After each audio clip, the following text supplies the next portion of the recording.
Hello guys, welcome back again to my channel. Bersama saya Hansen di sini, dan seperti biasanya setiap harinya saya akan buatkan video seputar cryptocurrency. So, bagi kalian yang tertarik seputar cryptocurrency, boleh aja langsung bantu saya like dan juga subscribe. Jangan lupa juga untuk hidupkan lonceng notifikasinya supaya kalian nggak ketinggalan update terbaru seputar cryptocurrency. Oke, pada hari ini kembali kita akan bahas seputaran Bitcoin, dan seperti biasa kita bakal mulai dari CoinMarketCap terlebih dahulu. Per hari ini secara global market cap crypto berada di angka 1,18 triliun dolar atau turun sekitar 1,73%. Nah, Bitcoin sendiri di angka 28.117, Ethereum 1.897, BNB 313, XRP 0,5, Cardano 0,39, Dogecoin 0,092, Polygon Matic 1,13, dan Solana berada di urutan ke-10 dengan harga 20,80 dolar. So, per hari ini kita melihat market rata-rata dalam keadaan merah, penurunannya ranging antara 0, sekian persen hingga kurang lebih 5%. So, itu adalah outlook sementara dari beberapa top coin yang ada. Sekarang kita masuk dulu ke beberapa berita dan data terbaru hari ini. Nah, yang pertama guys, ini adalah berita yang menurut saya cukup menarik dan hot banget sekarang dibahas di Twitter, yaitu adalah Bitcoin White Paper is apparently hiding in Apple's modern Mac OS. Jadi, ada orang, bukan orang ya, tapi memang sudah dibuktikan bahwa kalau teman-teman yang mempunyai device Mac OS atau MacBook, mungkin bisa melakukan beberapa hal yang nanti disebutkan di sini, dan akan menemukan, ini ada caranya nih guys, System, Library, Image Capture, Device, dan nanti kalian akan ketemu dengan white papernya Bitcoin. Jadi ini memicu pertanyaan tentunya, dan rupanya sudah ada dari 5 tahun yang lalu. Jadi semenjak 5 tahun yang lalu rupanya ada tersembunyi white papernya Bitcoin di device-nya Apple, terutama di MacBook. Jadi kalau misalnya teman-teman punya laptop MacBook, mungkin sekarang bisa dicek gitu ya. Kalian bisa cek caranya di Twitter untuk menemukan white papernya Bitcoin. Tetapi bukan soal menemukan atau tidaknya guys, tapi yang menjadi pertanyaan adalah apa maksud dan tujuannya gitu. Kenapa kita bisa melihat ada white paper Bitcoin di dalam device-nya Apple gitu.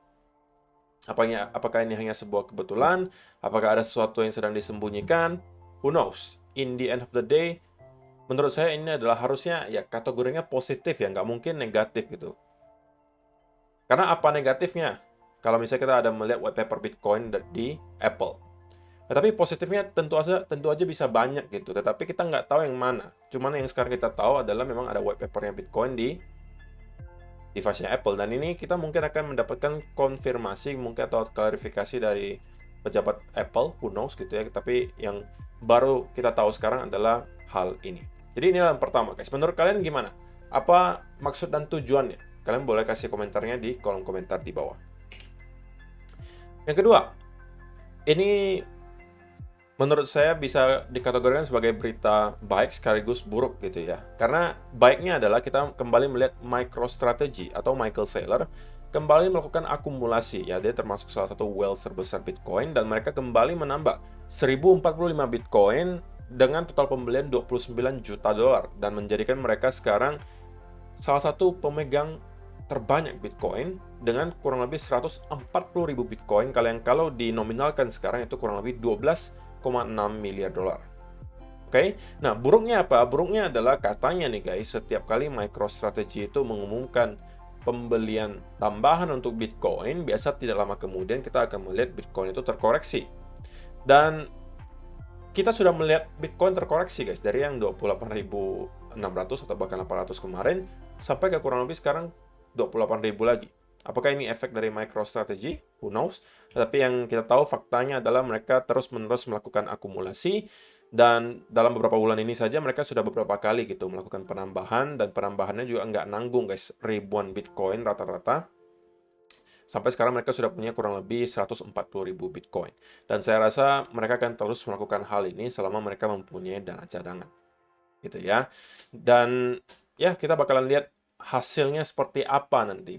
Apakah di cycle berikutnya MicroStrategy akan terus melakukan hal yang sama, ataukah mereka hanya akan menahan Bitcoin-nya sampai nanti ke all time high yang baru lalu akan start distribusi. Ya, kita mungkin akan tahu jawabannya nanti ketika kita sudah berada di all time high yang baru. Kemudian yang berikutnya, Swiss state-owned bank post finance to over Bitcoin trading. Jadi salah satu bank yang dimiliki oleh pemerintahan Swiss sekarang itu sudah memperbolehkan para nasabahnya untuk trading Bitcoin. Oke, Post Finance parent firm Swiss Post is known for its pro-crypto stance, working on its own crypto custody services and issuing crypto stamp collectibles. Jadi, sekali lagi guys, kita melihat ada bank dari salah satu negara yang cukup besar, Swiss, itu menawarkan jasa untuk custodian cryptocurrency atau jasa penyimpanan cryptocurrency, sekaligus mereka juga menawarkan jasa untuk dapat trading cryptocurrency, khususnya mungkin Bitcoin dan Ethereum. Ya, untuk teman-teman yang mungkin sekarang masih merasa Bitcoin itu adalah scam dan lain sebagainya, ini logikanya saja ya guys. Kalau misalnya memang Bitcoin seburuk itu gitu ya, memang Bitcoin adalah scam, Bitcoin bakalan ke nol dan lain sebagainya, seperti yang mungkin masih diklaim oleh sebagian dari teman-teman, apakah menurut kalian bank bakalan melakukan hal ini gitu? Kita melihat banyak perusahaan-perusahaan terbesar di dunia, seperti salah satunya mungkin BlackRock, itu pro terhadap cryptocurrency. Oke, sudah banyak bank-bank besar yang kemudian menawarkan jasa untuk custodian cryptocurrency. Sudah juga ada institusi-institusi besar yang menawarkan jasa untuk melakukan trading Bitcoin. Seperti yang terakhir kita lihat adalah Fidelity. Apakah menurut kalian bank-bank besar, perusahaan-perusahaan dan institusi besar ini tidak terlebih dahulu melakukan riset guys sebelum menawarkan jasa tersebut? I don't think so gitu. Jadi dengan adanya hal-hal yang kita lihat seperti ini saja, itu sebenarnya sudah memvalidasi gitu, bahwa bagi mereka juga harusnya Bitcoin masih akan terus bertahan. Dan ini sekali lagi membawa confidence ke dalam diri saya untuk terus melakukan akumulasi dan hold Bitcoin. Oke, karena semakin banyak bank-bank yang menawarkan jasa seperti ini, maka nasabah-nasabahnya yang kemungkinan kemarin itu skeptis terhadap Bitcoin dan juga mungkin takut masuk ke kripto karena mungkin mendengar banyak sekali berita bahwa ada wallet yang kehack, exchange yang collapse, dan lain sebagainya, mungkin sekarang bisa start untuk masuk karena sekarang bank kesayangan atau bank yang mereka percayai sekarang juga udah menawarkan jasa yang sama.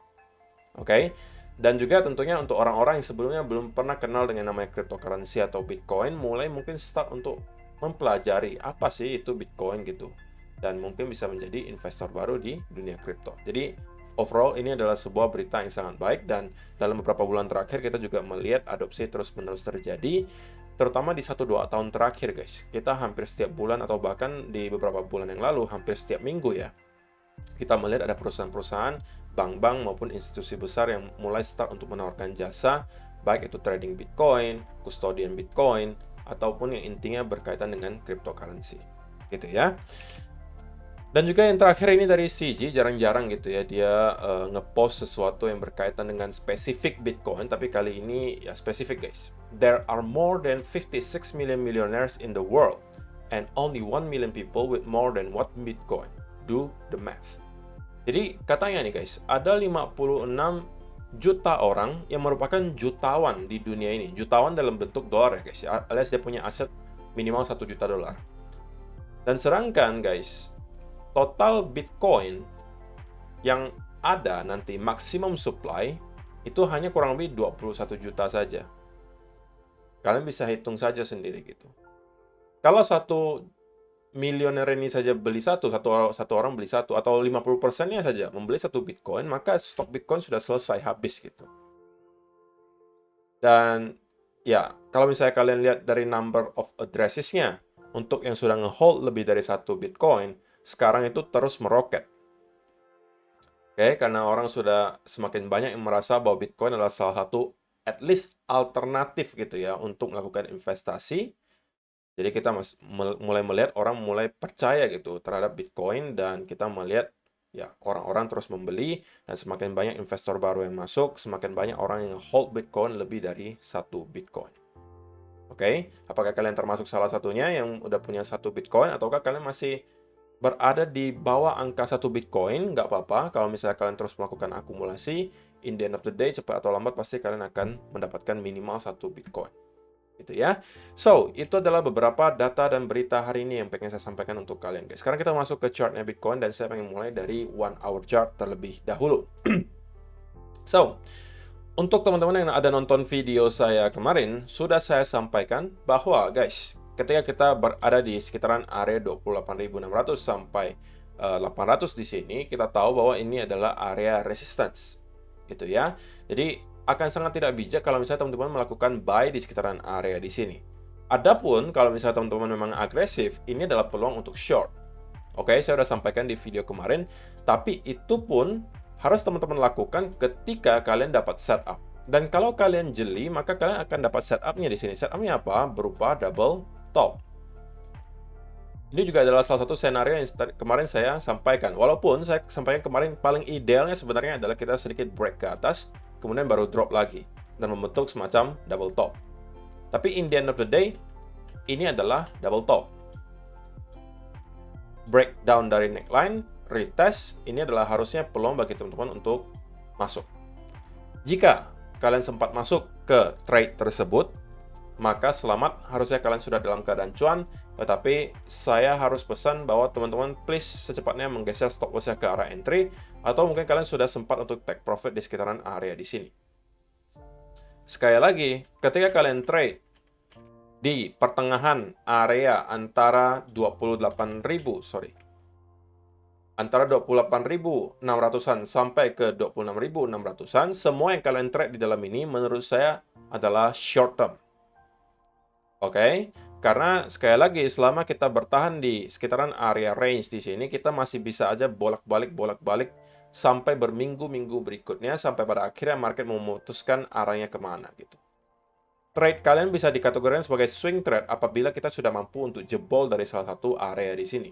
Kalau kita mampu break kemudian consolidate di bawah, ini adalah peluang bagi kalian untuk swing short. Di sini juga sama, kalau misalnya kita breakout kemudian consolidate membentuk pattern continuation, inilah setup bagi kalian untuk swing long. Tetapi selama kita bertahan di kedua area di sini, setup yang kalian temukan tentunya menurut saya hanya untuk short term saja. Karena pergerakan di sini cenderung sideways, guys. Tidak worth it bagi kalian untuk terus-menerus hold ketika keadaan market kalian tahu sideways. Contohnya, kalian sell di sini, gitu kan? Drop. Kalian tidak take profit misalnya, kalian mengatakan saya mau di sini aja kok, gitu, greedy gitu kan. Rupanya naik lagi, dan kalian mungkin udah menggeser stop loss ke arah entry lalu kena stop loss. Sell lagi, ya kan, drop sampai ke sini, saya nggak mau take profit kok, saya mau tunggu aja di bawah. Lagi-lagi kena stop loss, break even. Sell lagi, ya bisa aja kali ini juga sama guys. Jadi kalau misalnya kalian trading dalam keadaan sideways, jangan greedy gitu.